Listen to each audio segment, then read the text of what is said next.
William Shakespeare ranks as the most popular author in the English language. Since his death in 1616, no other writer has surpassed his ability to capture the human soul in words, and no other writer has been more read, more written about, and more debated. Shakespeare wrote prolifically during the late 1500s and early 1600s, and like Chaucer, took the language into new and creative literary territory.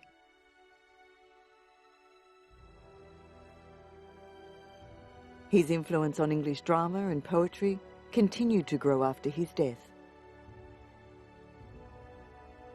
and he has never been surpassed as the best-known and most read poet-playwright of modern English.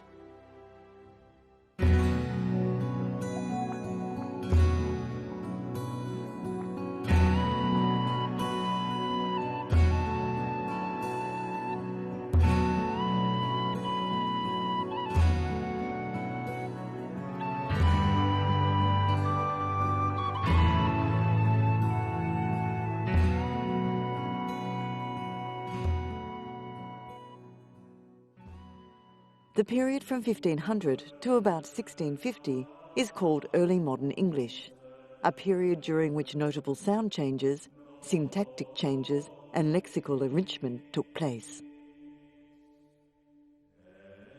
The language we call English was first brought to the North Sea coasts of England in the 5th and 6th centuries AD by seafaring people from Denmark and the northwestern coasts of present-day Germany and the Netherlands. These immigrants spoke a cluster of related dialects, falling within the Germanic branch of the Indo-European language family. Their language began to develop its own distinctive features in isolation from the continental Germanic languages, and by 600 AD had developed into what we call Old English or Anglo-Saxon, covering the territory of most of modern England. The Scandinavian influence on the language was strongest in the north and lasted for a full 600 years, although English seems to have been adopted by the settlers fairly early on. The Norman invasion and conquest of 1066 was a cataclysmic event that brought new rulers and new cultural, social and linguistic influences to the British Isles. The Norman French ruling minority dominated the church, government, legal and educational systems for 3 centuries. The Norman establishment used French and Latin, leaving English as the language of the illiterate and powerless majority. During this period, English adopted thousands of words from Norman, French and from Latin, and its grammar changed rather radically. By the end of that time, however, the aristocracy had adopted English as their language, and the use and importance of French gradually faded. The period from the conquest to the re-emergence of English as a full-fledged literary language is called Middle English. Geoffrey Chaucer wrote his masterpiece, The Canterbury Tales, in Middle English in the late 1300s. Johannes Gutenberg was a German blacksmith, goldsmith, printer and publisher who introduced modern book printing.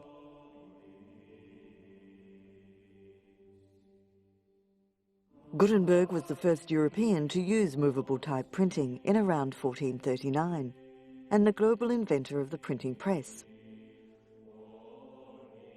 Among his many contributions to printing are the invention of a process for mass-producing movable type, the use of oil-based ink, and the use of a wooden printing press, similar to the agricultural screw presses of the period.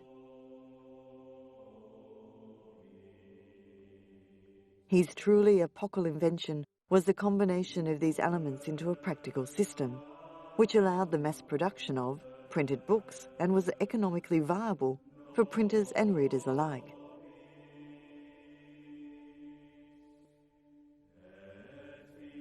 The use of movable type was a marked improvement on the handwritten manuscript, which was the existing method of book production in Europe. Gutenberg's printing technology spread rapidly throughout Europe and later the world.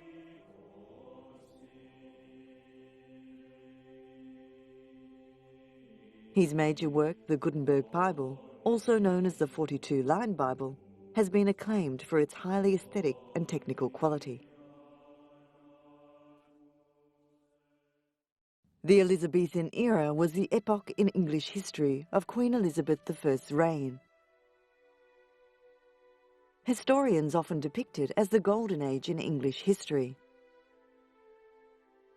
The symbol of Britannia was first used in 1572, and often thereafter to mark the Elizabethan age, as a renaissance that inspired national pride through classical ideals, international expansion, and naval triumph over the hated Spanish foe. It was the height of the English Renaissance and saw the flowering of poetry, music, and literature. Watching plays became very popular during the Tudor period. This popularity was helped by the rise of great playwrights such as William Shakespeare and Christopher Marlowe, as well as the building of the Globe Theatre in London.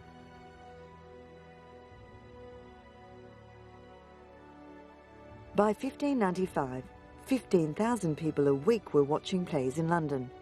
It was during Elizabeth's reign that the first real theatres were built in England.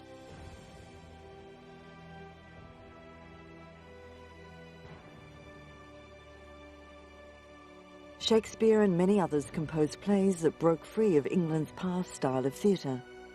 Actors and theatres were constantly busy.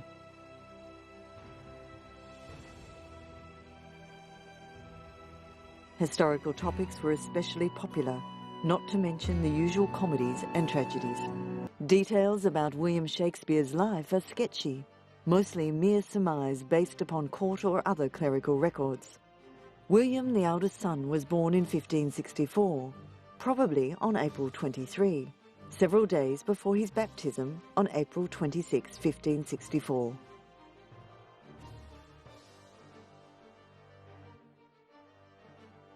Shakespeare's life can be divided into three periods. The first 20 years in Stratford, which includes his schooling, early marriage and fatherhood, the next 25 years as an actor and playwright in London, and the last 5 in retirement, back in Stratford, where he enjoyed moderate wealth gained from his theatrical successes.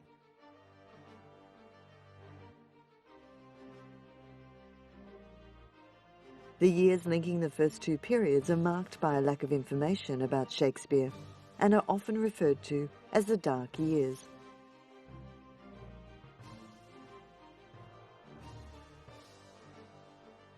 The transition from active work into retirement was gradual and cannot be precisely dated.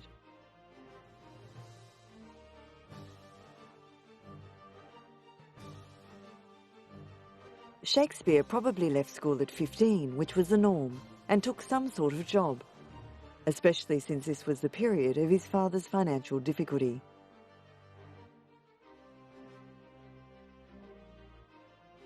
Numerous references in his plays suggest that William may have in fact worked for his father, thereby gaining specialised knowledge.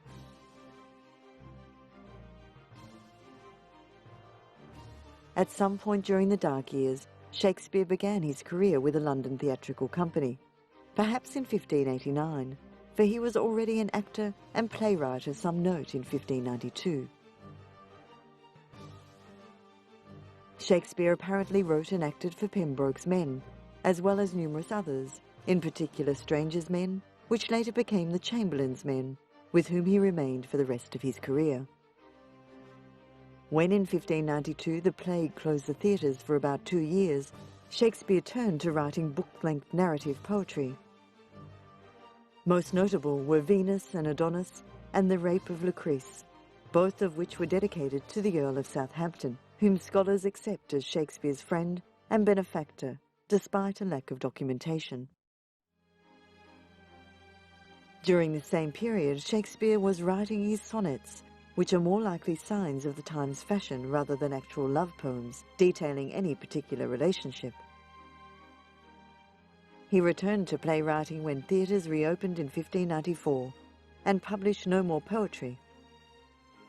His sonnets were published without his consent in 1609, shortly before his retirement. Amid all of his success, Shakespeare suffered the loss of his only son Hamlet, who died in 1596 at the age of 11.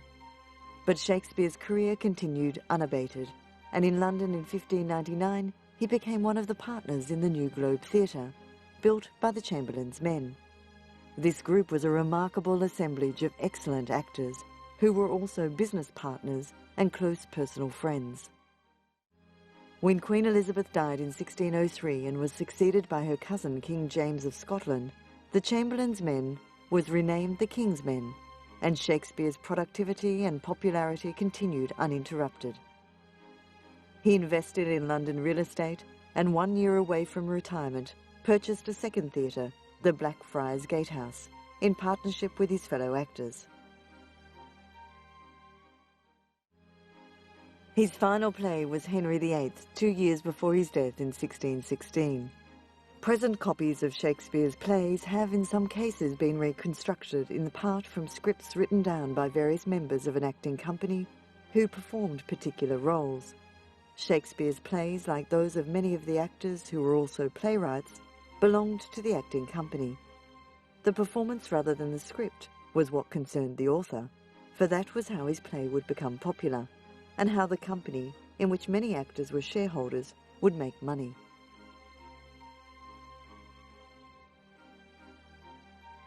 William Shakespeare died on April 23, 1616, and was buried 2 days later in the chancel of Holy Trinity Church, where he had been baptized exactly 52 years earlier.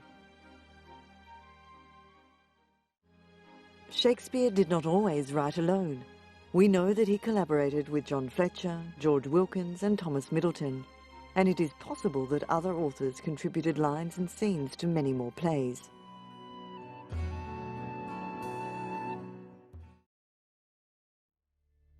John Fletcher was cousin to the poet Phineas Fletcher, author of The Purple Island. Virtually nothing is known about him until 1606, when he is recorded as one of the group of literary men and wits who gathered at the Mermaid Tavern.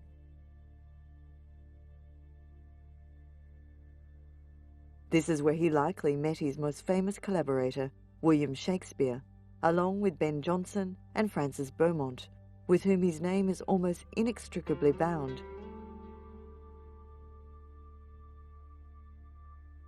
When his comedies are discussed, Fletcher's collaboration with Beaumont lasted from 1607 until the latter's death in 1616.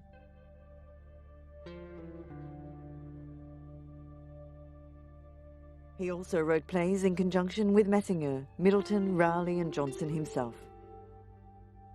Ben Jonson was born around June 11, 1572. He was educated at Westminster School by the great classical scholar William Camden. Jonson was an English Renaissance dramatist, poet and actor. A contemporary of William Shakespeare, he is best known for his satirical plays, particularly Volpone, The Alchemist and Bartholomew Fair, which are considered his best and his lyric poems. A man of vast reading and a seemingly insatiable appetite for controversy, Jonson had an unparalleled breadth of influence on Jacobean and Caroline playwrights and poets. There are many legends about Jonson's rivalry with Shakespeare, some of which may be true. In Conversations with poet William Drummond, subsequently published as the Hawthornden manuscripts, Drummond reports Jonson scoffed at two apparent absurdities in Shakespeare's plays: a nonsensical line in Julius Caesar and the setting of The Winter's Tale on the non-existent seacoast of Bohemia. Drummond also reported Jonson as saying that Shakespeare wanted art. Whether Drummond is viewed as accurate or not, the comments fit well with Jonson's well-known theories about literature. In Timber, which was published posthumously and reflects his lifetime of practical experience, Jonson offers a fuller and more conciliatory comment. He was indeed honest and of an open and free nature, had an excellent fantasy, brave notions and gentle expressions. Wherein he flowed with that facility that sometimes it was necessary he should be stopped. Jonson concludes that there was ever more in him to be praised and to be pardoned. Also, when Shakespeare died, he said, he was not of an age, but for all time. Thomas Kyd was an English dramatist, the author of the Spanish tragedy, and one of the most important figures in the development of Elizabethan drama.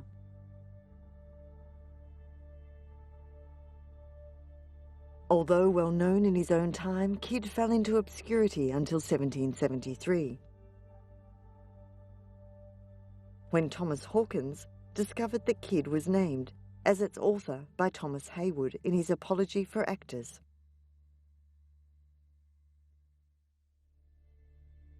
100 years later, scholars in Germany and England began to shed light on his life and work, including the controversial finding that he may have been the author of a Hamlet play predating Shakespeare. Christopher Marlowe was an English dramatist, poet and translator of the Elizabethan era. As the foremost Elizabethan tragedian, next to William Shakespeare, he is known for his blank verse, his overreaching protagonists, and his mysterious death. As with other writers of the period, little is known about Marlowe. What evidence there is can be found in legal records and other official documents. This has not stopped writers of both fiction and non-fiction from speculating about his activities and character. Marlowe was above all an admired and influential artist. And Ben Jonson wrote of Marlowe's mighty line: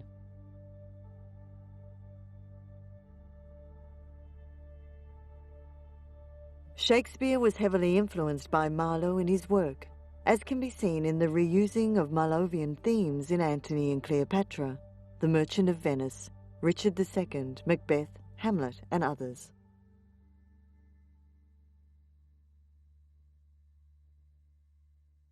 Given the murky inconsistencies concerning the account of Marlowe's death, a theory has arisen centred on the notion that Marlowe may have faked his death and then continued to write under the assumed name of William Shakespeare.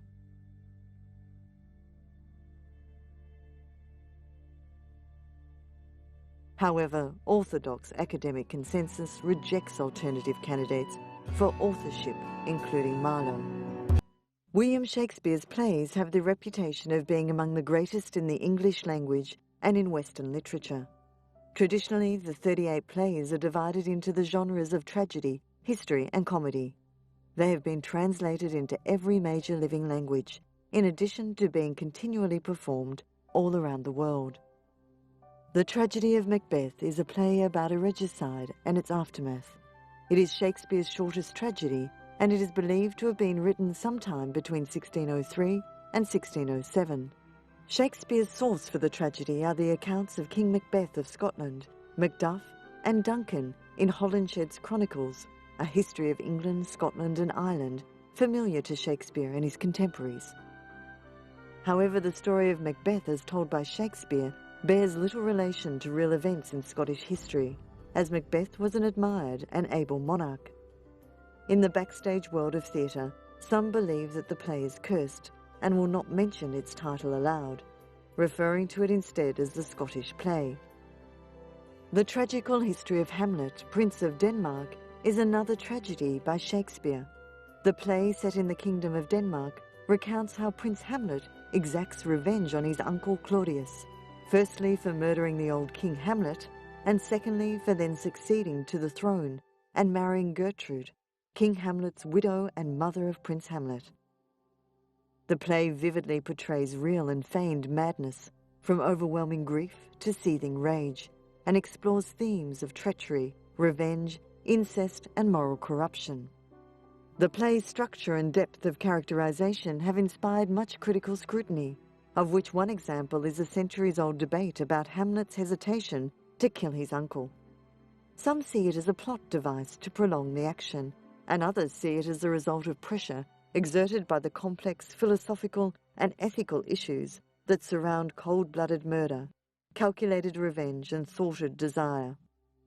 More recently, psychoanalytic critics have examined Hamlet's unconscious desires, and feminist critics have re-evaluated and rehabilitated the often maligned characters of Ophelia and Gertrude. Hamlet is Shakespeare's longest play and among the most powerful and influential tragedies in the English language. Romeo and Juliet is a tragedy written early in the career of Shakespeare about two young star-crossed lovers whose deaths ultimately unite their feuding families. It was among Shakespeare's most popular archetypal stories of young teenage lovers. Romeo and Juliet belongs to a tradition of tragic romances stretching back to antiquity. Its plot is based on an Italian tale, translated into verse as the tragical history of Romeus and Juliet by Arthur Brooke in 1562, and retold in prose in Palace of Pleasure by William Paynter in 1582. Shakespeare borrowed heavily from both, but to expand the plot developed supporting characters, particularly Mercutio and Paris. Believed written between 1591 and 1595, the play was first published in a quarto version in 1597. This text was of poor quality, and later editions corrected it, bringing it more in line with Shakespeare's original.